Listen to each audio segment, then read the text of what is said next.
ئایا کۆبوونەوەی 29 مانگی پەرلەمانی عێراق دارێک بەبەینی بافڵ تاڵەبانی و مەسرور بارزانی دادەهێنێت؟ بۆچی پارتی دۆسیەی پێکهێنانی حکوومەتی هەرێمی ڕادەستی نێچیروان بارزانی کرد دوای تێپەڕبوونی 14 مانگ بەسەر هەڵبژاردننی پەرلەمانی کوردستان تاوەکو ئێستا ئاسۆی پێکهێنانی حکوومەتی هەرێم بە نادیاری ماوەتەوە. بەهۆی هەنگاوەکانی پێکهێنانی حکوومەتی عێراقیش پارتی و یەکێتی تا ڕادەیەک دەستیان لە دۆسیەی پێکهێنانی کابینەی نوێ لە هەرێم هەڵگرتووە.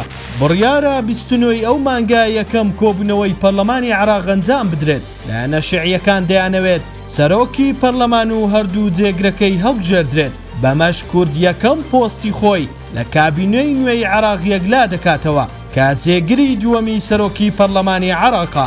ئەگەر لەم کۆبوونەوەیە پارتی کاندیدی هەبێت و یەکێتی نەیبێت و پۆستەکە لە بەرژەوەندی پارتی یەکلا بکرێتەوە، ئەمە دەبێتە سەرەتای کرانەوەی گرێکوێرەی ناکۆکیەکانی پارتی و یەکێتی لە بەغدا و لە هەرێمی کوردستانیش بەوپێی لە قۆناغی دواتر هەڵبژاردننی سەرۆک کۆمار بەڕێوە دەچێت. بە ئەگەری زۆرەوە پارتی کاندیدی نابێت و پۆستەکە بۆ یەکێتی لێ دەگەڕێت. بەم شێوەیەش بێت کاریگەری لەسەر پێکهێنانی حکوومەتی هەرێم دەبێت، بە تایبەت کە لە دوایین کۆبوونەوەی کۆمیتەی ناوەندی پارتی دۆسیەی پێکهێنانی کابینەی دێم لە هەرێم لە نێو پارتی ڕادەستی نێچیروان بارزانی کرا.